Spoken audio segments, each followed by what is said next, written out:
একটু ভাই মানবিক দান আপনি আপনার কাজই করতেছেন।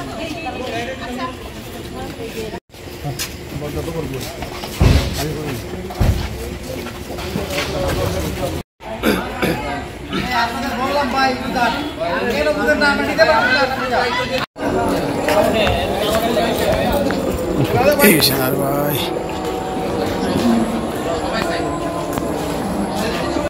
আমরা একটু পিছনে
আমার নাম ভাইয়া আমি তো এমনি ওরকম দায়িত্ব পালন করি।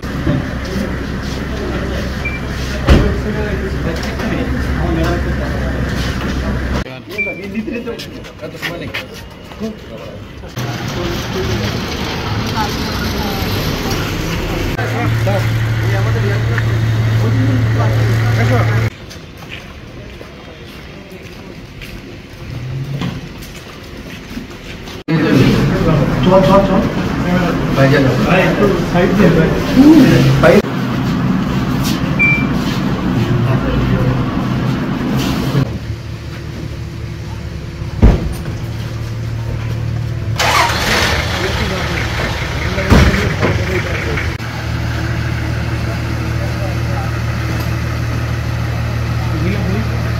মহিলা আনতেছে আইনশৃঙ্খলা বাহিনী সেনাবাহিনী সহ তারা অভিযান করে আর কি পাসপোর্ট অফিসে বিভিন্ন আঞ্চলিক পাসপোর্ট অফিসে তারা বেশ কিছু কয়েকদিন ধরে ইনভেস্টিগেশন করছিল। তা আজকে হচ্ছে বেশ কিছু প্রমাণপত্র সহ তারা 3 জন আসামিকে তারা ধরতে সক্ষম হয়। তো পরবর্তী যখন আমাকে কল করা হয় আমি যখন আসি আমি তাদের বিভিন্ন তথ্য প্রমাণ দেখে বুঝতে পারি যে এই অপরাধগুলো সংঘটিত হয়েছে আমার সাথে উদ্ঘাটিত হয়েছে আমি বুঝতে পারি। তো পরবর্তীতে হচ্ছে যেহেতু এখন এই পাসপোর্টের দালাল চক্র যেই অপরাধটা সেই অপরাধটা আসলে মোবাইল কোর্টে বিচার্য না, তো সেই জন্য হচ্ছে আমরা আসলে তাদের বিরুদ্ধে নিয়মিত মামলা রুজু করার জন্য হবিগঞ্জ সদর থানার ভারপ্রাপ্ত কর্মকর্তাকে নির্দেশ দিয়ে দিয়েছি।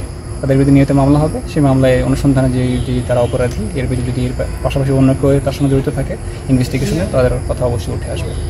যেহেতু এই মামলায় বিচার করার এখতিয়ার মোবাইল কোর্টের নেই সেজন্য আমরা নিয়মিত মামলা হিসাবে রুজু করার জন্য ভারপ্রাপ্ত কর্মকর্তাকে নির্দেশ দিয়েছি। এটুকুই হচ্ছে আমাদের আজকের সামগ্রিক কার্যক্রম। কতজনকে আসামি করা? 3 জনকে আসামি করা হয়েছে। 3 জনের আসলে বিভিন্ন স্ক্রিনশট মোবাইল ফোনের বিভিন্ন টেলিফোনিক যোগাযোগ সহ এটা বোঝা গিয়েছে তারা আসলে এই চক্রের সঙ্গে জড়িত। এখনও যেহেতু পুরো চক্রের সমগ্র সবার তথ্য পাওয়া যায়নি, আশা করি অনুসন্ধানে সবার তথ্যে চলে আসবে। আমার পুরো নাম পরিচয়টা যদি আমার নাম শাইখুল ইসলাম, আমি বর্তমানে জেলা প্রশাসকের কার্যালয় হবিগঞ্জে সহকারী কমিশনার ও এক্সিকিউটিভ ম্যাজিস্ট্রেট কর্মরত আছি।